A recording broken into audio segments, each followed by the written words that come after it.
요즘 삶이 많이 힘들죠. 힘든 가운데 여러분들은 무슨 기대를 가지고 살아가고 계신지 모르겠습니다. 저는 지금 백신 접종이 잘 이루어지고 있어서 그 백신이 빨리 접종이 마쳐져서 이 예배당에 다시 기도의 소리도 있고 또 찬양의 소리도 있고 또 감사와 또 깔깔거리며 웃으면서 한 주간에 있었던 이야기들 나누는 그 교제의 시간도 있는 그런 시간을 좀 기대해 봅니다. 이제는 그날이 빨리 오겠지, 빨리 와야지 그런 기대를 합니다. 아마 여러분들도 그런 기대를 가지고 계신 줄로 압니다. 그래서 적극적으로 백신 접종을 받고 계시는 줄 알고 우리 성도님들은 보니까 대부분 다 백신 접종을 다 마치신 것으로 알고 있습니다. 근데 이렇게 힘든 시기에 기대가 있으니까 우리가 숨을 쉬는 거죠. 그렇지 않습니까? 기대라는 것이 있으니까 숨을 쉬는 겁니다. 기대가 없으면 꼭 어려운 상황이 아니라 할지라도 그 삶이 굉장히 몸이 건조해지는 것 같습니다. 학교 다닐 때 우리가 열심히 공부를 했잖아요. 그렇죠? 열심히 공부하는 이유가 뭐죠? 뭔가 기대가 있으니까 하는 거죠. 그렇죠? 좋은 대학에 들어가고 또 그것을 통해서 더 나은 삶을 기대하기 때문에 열심히 공부하는 겁니다. 또 우리가 이 미국까지 와서 정말 말도 잘 안 통하고 또 문화도 다 다르고 내가 여기 왜 왔나 싶은 우리 넋두리도 더 많이 있는데 그럼에도 불구하고 이 미국에서 열심히 일을 하고 하는 이유는 뭔가? 그것은 풍요로운 삶에 대한 기대 또한 우리들의 자녀들에 대한 기대가 있기 때문에 힘이 들어도 좀 고달파도 좀 고통스러워도 우리가 열심히 일을 하는 겁니다. 특별히 노동자들은 노동할 때에 그 노동에 대한 대가를 기대하면서 일을 하는 거죠. 그렇죠? 내가 1시간을 일했으면 얼마를 벌겠다. 내가 오늘 하루를 일했으면 얼마를 벌겠다. 내가 일을 하면 얼마를 벌겠다. 하는 이런 기대라는 것이 있습니다. 그래서 차별적이지 않고 불공평하지 않고 공정한 일의 대가를 기대하는 것은 우리의 당연한 일이다 저는 그렇게 생각을 합니다. 그리스도인이고 비그리스도인 상관없이 모든 사람들은 정당한 대가 속에서 기대하고 기대한 만큼 받아야 된다라는 생각을 가지고 있습니다. 그래서 오늘 본문에 이어 나오는 20장에 보면 좀 불공정해 보이는 이야기가 하나 나오잖아요. 이제 다음 주에도 볼 건데요. 포도원 품꾼의 이야기가 나옵니다. 이 포도원에 얼마나 많은 품꾼들이 있었는지는 정확하게 나오질 않지만 일한 시간대로 모두 동일하게 일하지는 않은 것 같습니다. 거기 모인 사람들이 어떤 사람은 아침부터 일을 했다는 게 보통 아침 그러면 아침 6시를 이야기하는데요. 그래서 아침에부터 일한 사람이 있고 어떤 사람은 3시부터 9시 그 다음에 또 12시 그 다음에 5시 이렇게 와서 일을 하는 사람들이 천차만별로 있습니다. 그렇기 때문에 아침부터 일한 사람은 저녁 6시까지 를 했다고 하면 몇 시간 일한 거예요? 12시간 일한 겁니다. 그럼 마지막에 5시에 온 사람은 몇 시간 일했어요? 1시간을 일한 거죠. 그렇죠? 근데 만일 주인이 좀 지혜가 있었다고 한다면 모르겠어요. 그냥 일반적인 얘기로 좀 지혜가 있었다고 한다면 모든 사람이 이렇게 불공정하다는 느끼지 않게 하려면 이렇게 했을 것 같아요. 처음에 온 사람, 그렇죠? 처음에 온 사람부터 돈을 정당한 대가를 주고 보내고 그 다음에 온 사람 또 정당한 대가를 주고 보내고 그 다음에 온 사람 또 정당한 대가 주고 보내고 이렇게 하면 앞에 사람이 얼마를 받아갔는지 모르겠고 받아가는 사람은 자기가 계약한 만큼 받아갔기 때문에 기쁘게 돌아가지 않았을까 그런 생각을 해봅니다. 근데 주인이 어떻게 하는가 하면 제일 뒤에 온 사람부터 많은 품꾼들이 다 보는 앞에서 세경을 주는 겁니다.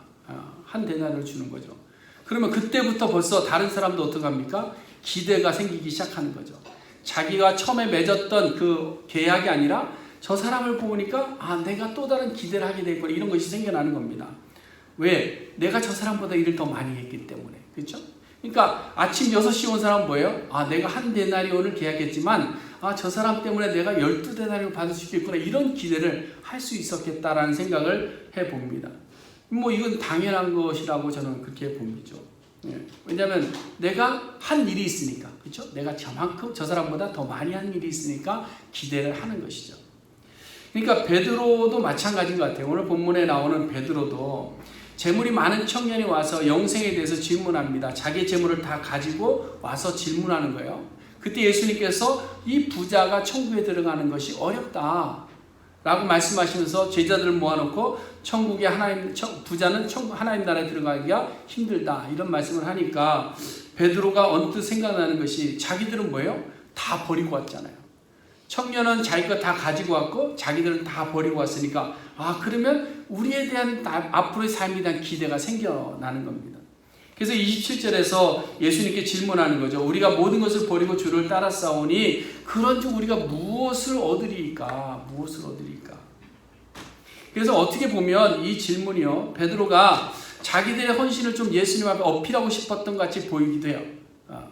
예수님, 저 청년은 자기 것 다 가지고 있는 부자입니다. 그러나 우리는 다 버리고 예수님만 따라하는데 좀 알아주셔야 되는 것 아닙니까? 이런 뉘앙스처럼 들리기도 합니다.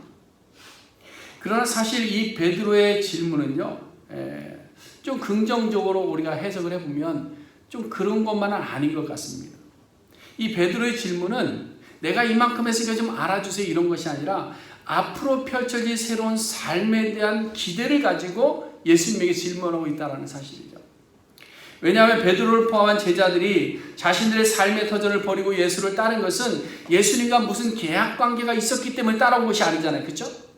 계약을 체결하고 온 것이 아닙니다. 약속을 보장받고 온 것이 아닙니다. 제자들이 예수님을 따라온 것은 예수님의 말씀 한마디에 그저 따라온 거예요. 내가 너희를 사람 낳는 어부가 되게 할 테니까 나를 따라와라. 이 한마디 듣고 그냥 따라간 거예요. 그렇기 때문에 부자 청년의 질문과 베드로의 질문을 비교해 보면요, 완전히 차원이 다른 차원입니다. 다른 차원.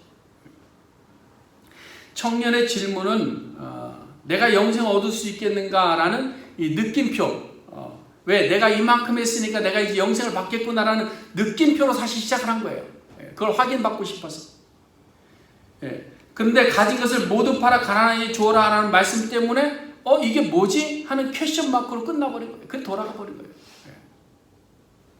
그러나 베드로의 질문은 뭡니까? 무슨 일이 자기들에게 일어날지 아무런 보장도 없이 앞일이 막막한데 예수님의 말씀 한마디 듣고 퀘션 마크의 미래가 있음에도 불구하고 예수님을 따라온 거예요.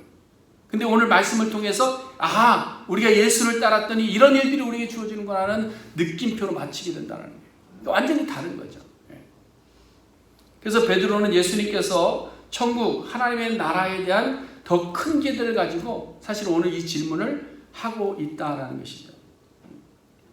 이게 굉장히 중요합니다. 왜냐하면 오늘날 우리의 신앙이 이와 비슷하기 때문에 이 두 부류 중에 우리가 속해 있기 때문에 그렇습니다. 어떤 분들은 계산해보고 느낌표로 신앙을 시작합니다. 내가 그래 예수 믿어줄게, 내가 교회 가줄게, 내가 이만큼 헌신해줄게, 그랬으니까 나는 이제 하나님께서 나에게 모든 걸 다 주셔야 돼. 이런 느낌표로 시작하는 신앙. 그런데 예수님의 명령이 많고 예수님께서 희생을 이야기하고 겸손하라고 이야기하고 나누어주라고 이야기하고 죽으라고 이야기하고 그러니까 뭐예요? 이게 뭐지? 하고 퀘션 마크를 가지고 돌아가든지 아니면 여전히 퀘션 마크를 무시하고 그냥 자신의 욕심을 위해서 신앙생활을 하든지 둘 중에 하나일 수 있습니다. 그래서 여러분 우리의 신앙의 첫 시작이 언제입니까? 라고 물으면요, 언제 등록했는가를 이야기하면 안 되는 거예요. 사실 우리의 신앙의 첫 시작은 교회 등록일이 아닙니다. 우리의 신앙의 첫 시작은 육체적인 할례를 받을 때나 세례를 받는 그 표가 아닙니다. 알 수 없는 가운데 여전히 물음표를 가지고 있지만 나의 가진 것을 다 예수님 앞에 내려놓고 내 삶을 새로 시작한 그때가 바로 우리의 신앙의 첫걸음이라는 거예요. 우리가 신앙을 오해하면 예수님은 내 삶의 보증인 후견인이다 이렇게 생각할 경우가 많이 있습니다. 그런데 성경은 언제나 후견인 계약서와 같은 신앙을 이야기하지 않습니다. 그렇다고 해서 우리들의 삶에 대한 보호가 하나님께서 보호하지 않으시느냐? 그게 아닙니다. 왜냐하면 하나님은 자기 백성들 안에서 언제나 동일한 말씀을 반복해서 주셨어요. 그렇죠? 내가 너와 함께 있을 것이다. 내가 너를 지켜줄 것이다. 내가 너에게 매일에 필요한 것들을 채워줄 것이다. 내가 너에게 더 갑절의 은혜를 줄 것이다. 내가 모든 환난 가운데 너를 지켜줄 것이다. 계속해서 반복적으로 이렇게 말씀하고 있어요. 우리가 성경을 묵상하면서 얼마나 많이 묵상하고 있습니다. 근데 여러분, 우리가 여기서 그치고 더 깊이 하나님이 이 말씀을 하시는 이유를 우리가 깨닫지 못한다면 우리는 여전히 청년 부자처럼 그냥 느낌표로 시작하고 나중에 가서는 물음표로 마치는 그런 신앙이 되어버리고 마는 거예요. 여러분, 그럼 성경은 어떤 신앙의 자세를 우리에게 이야기하고 있느냐? 사실은 성경이 우리에게 요구하는 신앙의 자세는 갈 바를 알지 못하는 가운데 모든 것을 버리고 떠나는 신앙을 이야기합니다. 내 힘으로 할 수 없어서 어떻게 하지 못하는 가운데 오직 내 생각과 판단을 다 내려놓고 주님만을 의지하는 신앙을 이야기하고 있습니다. 내게 고통이 있고 아픔이 있고 육신의 고난이 있는 것을 뻔히 알면서도 하나님의 영광을 위해서, 하나님의 나라를 위해서, 예수의 이름을 위해서 나의 모든 것을 헌신하는 그런 신앙을 우리에게 요구하고 있더라는 거예요. 성경을 보면서 느끼는 것이 그래요. 근데 오늘 베드로의 고백은 뭐예요? 정말로 자신의 삶의 터전을 다 버리고 예수를 따랐다는 거예요. 그렇기 때문에 예수를, 모든 것을 버리고 예수를 따른 자의 가지는 기대감은 새로운 겁니다. 새로운 거. 과연 이것이 마지막이 무엇일까? 예수님께서 해변에서 그물 던지는 어부 베드로와 안드레에게 나를 따라와라, 내가 너희를 사람 낚는 어부가 되게 하리라. 이 한 말씀 듣고 그들이 어떻게 했어요? 곧 그물을 버려두고, 그물은 뭡니까? 그들의 삶의 터전이고 삶의 전부입니다. 그물을 버려두고 누구를? 예수를 따릅니다. 이 신앙의 첫걸음이에요. 신앙의 첫걸음. 그래서 신앙이라는 것은 버림으로부터 시작되는 겁니다. 죄송하지만 여러분, 신앙은요, 내가 가진 것을 부풀리는 것이 신앙이 아니라 나의 가진 것을 버림에서부터 시작되는 것이 신앙의 첫걸음이라는 거예요. 근데 오늘날 우리는 이 베드로처럼 이렇게 질문하지 못합니다. 왜냐? 우리는 사실 버린 것이 없어요. 버린 것이 없어요. 포기한 것이 없습니다. 내려놓은 것이 없어요. 미래에 대한 염려도 우리는 내려놓지 못했습니다. 예수님의 말씀에 대한 의심 완전히 버리지 못했습니다. 내가 가지고 있는 육적인 욕망과 삶에 대한 애착 포기하지 않았습니다. 아니, 도리어 우리는 이러한 것들을 더욱더 풍성히 누리고 싶은 마음의 신앙을 선택했을 수 있습니다. 그러나 사랑하는 성도 여러분, 오늘 우리가 베드로처럼 하나님 나라에 대한 확신 가운데 나의 모든 것을 정말 온전히 내려놓고 온전히 버려두고 예수를 따라가는 자가 될 때에 천국에 대한 놀라운 기대가 생겨나는 겁니다. 생겨나는 거예요. 근데 그것이 없으면 그 기대가 전혀 없는 거예요. 어떻게 되든지 말든지 상관이 없는 겁니다. 어제 한국에 있는 이 친구들하고 카톡을 이렇게 했는데요. 뭐 요즘도 여전히 주고받는 이야기들이 백신 문제, 그 다음에 코로나 문제입니다. 그래서 제가 언제나 한국의 자가격리가 해제될 수 있나, 그것 때문에 이제 물어본 거예요. 한국을 방문해서 뉴스에 보니까 뭐 이제 할 수 있다고 그러는데 어떻게 되냐 이렇게 물었더니 잘 모른대요. 그러면서 하는 말이 뭐냐면, 뭐 우리는 외국에 나갈 일도 없고 외국에 살고 있지도 않기 때문에 관심이 없다는 거예요. 그러니까 그게 어떻게 되든지 상관이 없다는 겁니다. 관심이 없으니까. 그때 제가 느낀 게 그런 거예요. 아, 관심이 없으니까 기대도 안 하는구나. 베드로나 우리 신앙인들은 그럼 뭐냐? 왜 우리의 모든 것을 버려두고 예수를 따라요? 기대감 때문에, 관심과 기대감 때문에. 그러므로 우리도 하나님 나라에 대해서 좀 관심을 가지고, 우리의 변화된 삶에 대해서 좀 관심을 가지고 영원한 나라를 기대해 볼 수 있는 우리 모두가 될 수 있기를 간절히 바랍니다. 그 기대된 것이 비록 지금 이루어지지는 않습니다. 그렇죠? 지금은 아닙니다. 왜냐하면 우리의 신앙의 느낌표, 감격은요, 새롭게 된 이후에 얻을 수 있다라고 예수님께서 말씀하고 있기 때문에 그래요. 오늘 본문 28절을 보시면 예수님께서 이렇게 말씀하십니다. 내가 진실로 너에게 이르노니 세상이 새롭게 되어, 이렇게 되어 있습니다. 그렇죠? 새롭게 되어. 아직 예수님께서 고난 당하시기 이전입니다. 그렇죠? 네, 이전. 예수님께 죽으시고 부활하시기 이전입니다. 그럼 이 말은 뭘까요? 예수님께서 부활하신 이후의 모습을 이야기할 수 있고, 그 다음 우리의 삶의 마지막의 순간, 그 다음의 일들을 이야기하고 있다는 거예요. 그래서 새롭게 된다는 말의 의미는 변화의 기점을 이야기하는, 변화의 기점. 궁극적으로는 지금의 세상이 아닌 하나님 나라가 완성되는 그 새로움을 이야기하는 것입니다. 그래서 예수님께 너희가 지금은 환난을 당하나 담대해라. 지금은 환난 당한다. 너희가 기대한 만큼 이루어지지 않는다. 그러나 그럼에도 불구하고 담대하라. 왜? 내가 세상을 이겼고 새롭게 되는 그때에 너희들이 기대한 그날을 보게 될 것이다. 그래서 우리는 담대할 수 있는 거예요. 그러므로 우리의 신앙이 아직 느낌표에서 머물러 받으려고만 하는 신앙이라고 한다면, 이제 우리의 신앙이 비록 우리의 계산으로 불리하게 당할 수 있는 물음표를 알면서도 믿음으로 모든 것을 내려놓고 주님을 따라 순종하는 신앙의 첫걸음을 내디딜 때에 우리의 신앙의 마지막은 느낌표로 마치게 될 줄로 믿습니다. 그래서 우리는 버리는 것부터 신앙이 시작돼요. 그럼 버린다는 말의 의미는 무엇을 의미할까? 그냥 베드로처럼 삶의 터전인 배도 버리고 가족도 버리고 그냥 예수 따라다니면서 그러면 더 좋겠죠. 그렇죠? 네.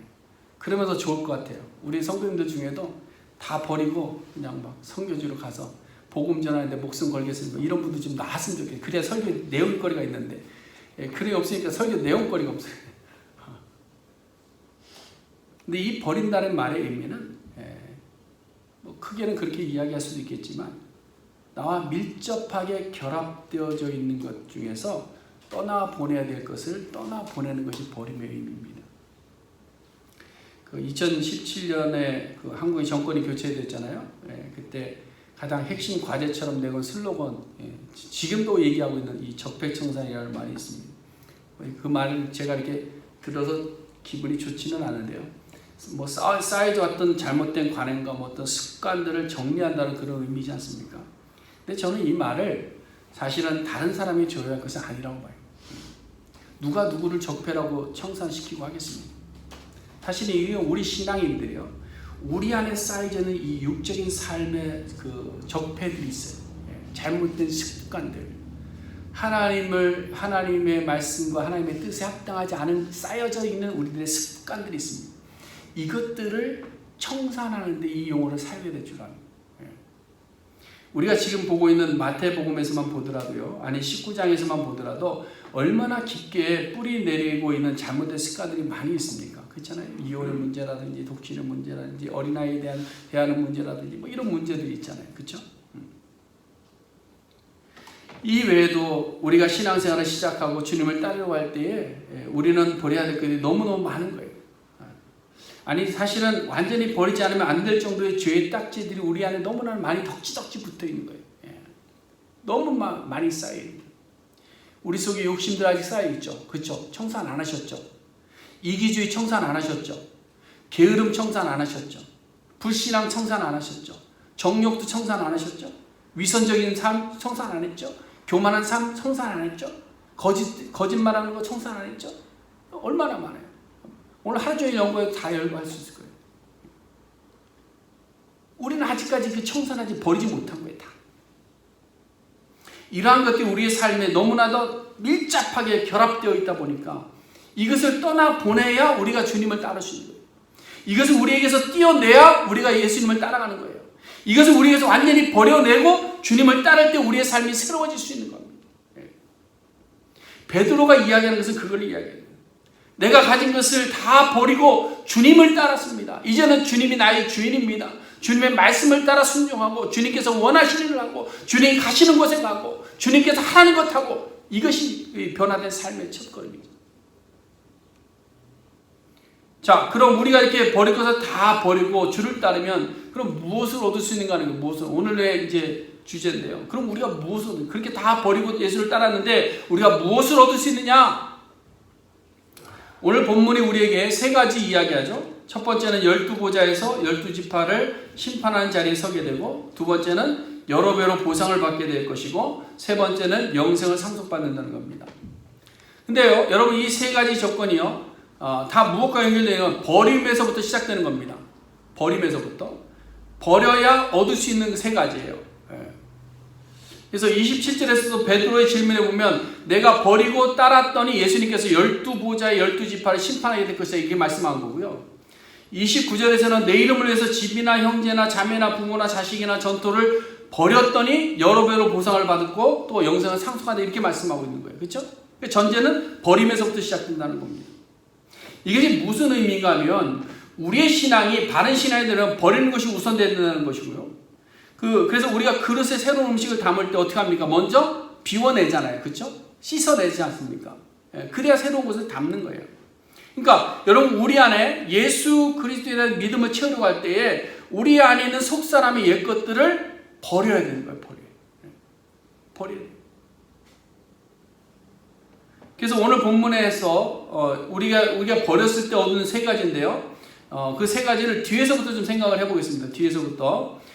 영생은요, 내세에 얻게 되는 것이라고 이제 마가와 누가가 동일하게 이야기합니다. 그래서 마태는 그렇게 구분을 하지 않았지만 마가와 누가는 현세와 내세를 구분합니다. 그런데 영생은 내세에 받게 될 영광.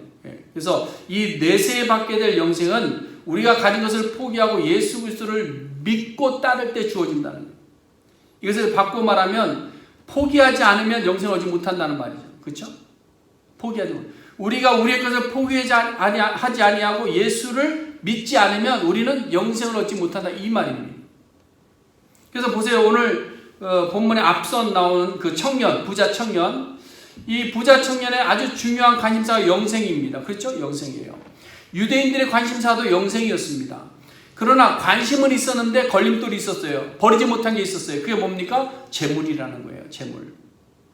유대인들도 영생에 관심이 있었습니다. 그런데 버리지 못한 것이 있었어요. 그게 뭡니까? 자신들의 전통이고 자기들의 교만이었습니다. 이것을 버리지 못했어요. 그래서 예수님께서는 부자가 하나님 나라에 들어갈 수 없다라고 하셨고 입술로만 공경하는 것이 무익하다라고 말씀한 거예요. 그러나 여러분, 베드로와 제자들은 어떻게 됐습니까? 자신들의 재물도 자신들의 전통도 자기들의 생각도 다 버리고 예수를 따라갔다. 그렇게 따랐더니 오늘 예수님께서 뭐라 해요? 영생을 상속받게 될 것이다, 이렇게 말씀합니다. 그러니까 우리도 우리의 옛 것을 버리고 우리의 육적인 것을 버리고 예수 그리스도를 믿음으로 나아갈 때 우리에게는 무엇이 주어진다? 영생이 주어진다. 믿으십니까? 예. 근데 여러분, 믿음이라는 것은 입술로만 주여주하고 입술로만 믿습니다라고 고백했다고 다 되느냐? 그게 아닙니다. 많은 사람들이 오해하는 것 중에 하나가 뭐냐면요, 그냥 내가 입술로 내가 예수님 믿습니다라고 나는 기도합니다, 나는 예수님 믿습니다라고 말합니다, 그랬으니 나는 구원받았으면, 이렇게 이야기하는 거예요. 근데 여러분, 구원받은 믿음은요, 입술이 아닙니다. 이거 분명히 아셔야 돼요. 구원받은 믿음은 입술이 아니라 우리의 마음의 고백이 되어서 삶으로 드러나야 되는 거예요. 그래서 믿음의 증거는 바라는 것이 삶에서 달라지는 것이 아니고요. 그래서 우리의 믿음의 증거는 우리가 바라던 그것이 삶에서는 완전히 엉뚱하게 나타나는 것이 아니고요. 보지 못하는 것들의 증거가 우리들의 삶 속에서 그대로 다 먼저 드러날 수 있어야 되는 거예요. 그것이 믿음이라는 거예요. 그게 믿음. 그렇기 때문에 영생을 얻는 믿음이라는 것은 입으로만 이야기하는 믿음이 아니라 우리들의 삶으로 온전히 주를 쫓아가는 삶이 드러나는 믿음이 있을 때 우리에게 영생을 얻을 만한 구원의 믿음이 있다라고 이야기할 수 있는 겁니다. 자, 그 다음에 영생의 문제만이 아니라 삶의 문제도 마찬가지입니다. 마태는 오늘 본문에서 단순히 버린 자들이 여러 배를 받을 것이라 이렇게 기록하고 있지만 마가 누가는요, 이것을 아까도 말씀드린 것처럼 현세의 복으로 구분을 합니다. 그러면서 이 여러 배를 100배로 기록하는 100배나 받을 것이다. 이것은 이 땅을 사는 동안에도 믿음으로 사는 자들에게 주어지는 풍성한 복을 이야기해요. 풍성한 복. 이미 지난주에도 말씀을 드렸지만 유대인들의 의식 속에는요, 많은 재물과 자손을 얻는 것이 복의 상징이었습니다. 그렇죠? 복의 상징. 아브라함이 빈손 들고 본토 친척 아비의 집을 떠나서 이민자의 삶을 살았습니다. 그러나 그는 가정의 사병을 거느릴 정도로 거부가 되었죠. 조카 롯과 함께 살았었는데 이제는 너무 거부가 되어서 두 집이 함께 살지 못해서 갈라져야 될 정도로 거부가 됐습니다. 복을 받은 거죠. 그렇죠? 또 이삭은 어떻습니까? 농사꾼도 아닌데 농사를 지었는데 100배의 수확을 얻었어요. 야곱은 홀홀 단신으로 부모를 떠나 삼촌 집에 더부살이 했지만 고향으로 돌아올 때 어떻게 됐습니까? 가진 것이 얼마나 많으면 그때는 세 대로 나눠서 내보낼 정도로 많았어요. 요셉도 보세요. 형들에게 팔려갔습니다. 정말 아무것도 없이 요셉은 형들에게 팔려서 애굽으로 갔는데 나중에 어떻게 됐죠? 애굽의 총리 자리에 갔습니다. 거부가 됩니다. 그래서 유대인들은 재물이 풍족하게 되는 것이 하나님의 복이다 이렇게 얘기해요. 근데 그것이 맞습니다. 이것은 다 하나님께서 허락하신 복입니다. 그런데 문제는 뭐냐? 물질의 풍요라는 것이 실질적인 복이 되지 못하는 경우가 많이 있더라는 거예요. 그래서 하나님이 주신 복과 그렇지 않은 복이 구분된다는 사실이에요. 왜 그런가 하면요, 하나님께 주신 복은 그 복이 갑절로 불어나고 100배가 되고 그것을 통해서 유익한 일들이 많이 벌어지지만, 그렇지 않고 얻어진 부는 어떻습니까? 가진 것이 풍성할 때 타락해지기 쉽습니다. 가진 것이 차고 넘칠 때 사람은 교만해지게 되는 거예요. 가진 것을 가지고 어떻게 돼요? 서로 자기 자랑하기 바쁩니다. 나는 이런 거 가졌다, 나는 이런 거 가졌다, 나는 이만큼 벌었다, 나는 이만큼 벌었다. 서로 자랑해요. 그뿐 아니라 가진 자들이 더 가지는 욕구 때문에 100배의 복이 되지 못하고 도리어 그것이 악이 되더라. 그렇다면 풍성함이 진정한 하나님의 복이겠느냐? 결코 그렇지만 않다는 겁니다. 하나님께서 채우신 여러 배의 복, 100배의 축복은 어떤 복이냐? 그럼 그 복은 뭐냐면 만족할 줄 아는 복입니다. 만족할 줄 아는. 뭐 간단하게 두 가지만 예를 들어보면 이런 겁니다. 먼저 욥이라는 사람과 히스기야를 예를 들 텐데요. 욥을 보면 당대에 완전한 자이고 거부였습니다. 근데 욥이 누린 복은요, 무슨 복이냐면 많은 부유함의 복이 아니었습니다. 그렇죠? 만족하는 복이었어요. 만족하는 복. 그 만족의 복을 어떻게 알 수 있느냐? 그의 고백이 증명하잖아요. 주신 이도 누구시오? 여호와시오. 취하신 이도 누구요? 여호와시오. 뭐예요? 하나님께서 주시는 대로 만족할 수 있는 사람이 욥이었다.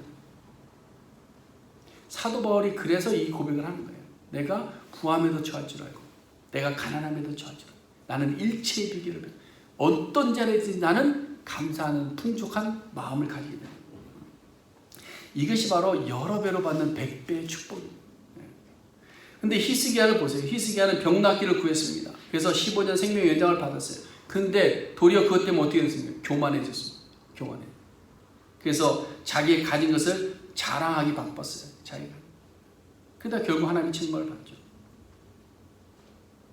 왜? 무엇이 이 히스기야의 잘못인가? 하나님의 복을 자기의 것으로 착각하기 때문에 하나님의 복이 안 되는 거예요. 여러분, 우리도 마찬가지입니다. 오늘날 우리도 결국 물질에 대한 생각이 나의 것이 아니라는 것을 알고 내 욕심과 교만과 소유욕들을 다 버려야 돼요. 그리고 열심히 일하면 일하는 정당한 대가들을 우리에게 허락하시고 또 더 많은 것으로 채워주셔서 늘 우리에게 감사의 삶을 살아야 해요. 거기에 또 만족할 줄 알고 이것이 하나님 주신 것임을 알고 고백할 수 있어요. 그러니까 우리는 부유할 때도 뭐예요? 감사할 수 있는 신앙이 돼요. 가난할 때도 뭐예요? 감사할 수 있는 신앙이 돼요. 가난하면 교회 못 오고 부자 되면 교회 오고 싶고, 가난하면 사람들 안 만나고 싶고, 부자 되면 사람들 만나서 보여주고 싶고, 이게 아니라는 거예요.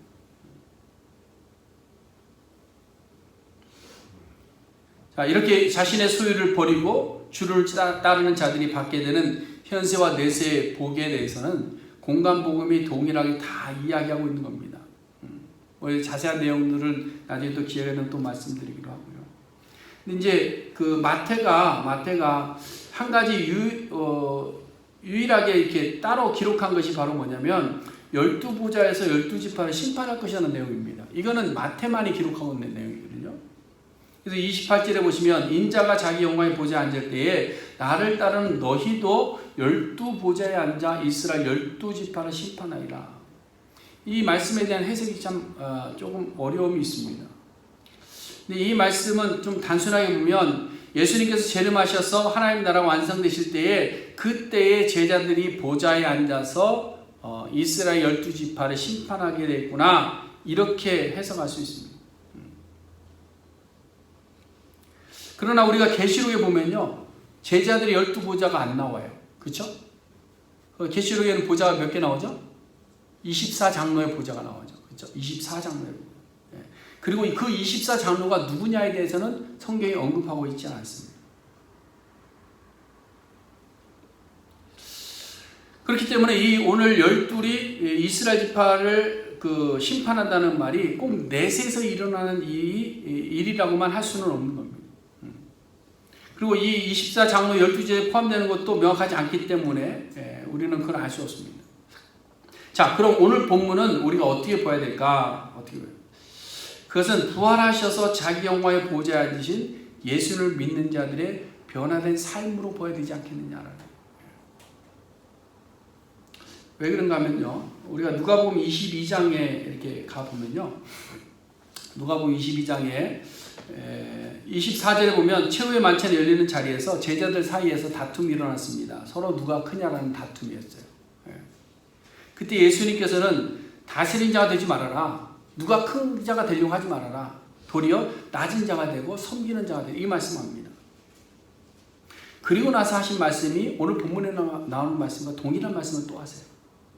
너희로 내 나라에 있어 내 상에서 먹고 마시며 또는 보좌에 앉아 이스라엘 12지파를 다스리게 하려 하노라. 12지파를 심판하리라는 말씀을 12지파를 다스리게 한다는 말로 바꾸는 겁니다. 이것은 무엇을 의미하는가 하면 심판은 징벌적 의미보다는 통치적 개념이 앞선다는 것을 우리에게 보여주고 있는 거예요. 그래서 제자들이 보좌에 앉는다고 해서 어떤 징벌을 내릴 위치에 서게 된다, 이런 의미가 아닙니다. 그렇기 때문에 오늘 본문은 통치적 의미를 가지고 있다고 보아야 되는 거죠. 그럼 이게 무슨 말인가? 좀 복잡한데요. 간단하게 설명하면 이런 겁니다. 자기의 것을 버리고 예수를 따르는 자 되어서 예수 그리스도의 통치 아래 거하는 자들은 자신의 이전의 삶과 앞으로의 삶을 예수의 통치 아래 사는 삶으로 살게 될 것이다. 결국은 자기가 자기를 다스리는 거죠. 누구를 통해서? 예수 그리스도를 통해서. 그래서 히브리서 기자가 히브리서 4장 16절에 기록하기 이렇게 기록했습니다. 그러므로 우리는 긍휼하심을 받고 때를 따라 돕는 은혜를 얻기 위해서 어디로 나간다고 그랬어요? 은혜의 보좌 앞에 담대히 나간다. 우리가 그래서 예배 시작하기 전에 부르는 찬양도 뭐예요? 주의 보좌로 나아갈 때. 왜 우리가 주의 보좌로 나아갈까요? 은혜를 받기 위해서. 그렇죠? 은혜. 때를 따라 돕는 은혜를 우리가 얻기 위해서 보좌 앞으로 나가는 거예요. 그래서 우리가 보좌 앞으로 나갈 때 우리의 삶을 누가 지배하게 될까요? 예수 그리스도가 우리의 삶을 지배하고 다스리게 되고 심판하게 됩니다. 여러분, 그래서 이 말씀이 우리 제자된 우리들에게 굉장히 중요한 말씀이라고 보입니다. 왜냐하면 자신을 버린다는 의미는 뭐냐면 예수 그리스도 통치 아래 순종하겠다는 의미예요. 우리가 예수를 알지 못하고 예수 앞에 서지 못하면 우리는 이런 것을 얻을 수가 없습니다. 그렇죠? 우리가 우리의 것을 버리지 못하면 여전히 우리는 이스라엘을 심판하는 그 심판의 자리에 서지 못합니다. 나의 죄된 모습을 심판한 자리에 설 수가 없습니다. 그러나 우리가 예수 앞에서 우리의 모든 것을 버리고 예수를 붙여서 쫓아갈 때에 예수 그리스도의 보좌의 은혜가 우리에게 임하여서 우리의 삶을 새롭게 변화시켜 주시고 있어요. 이 은혜가 우리에게 임하는 거예요. 얼마나 중요한 거예요.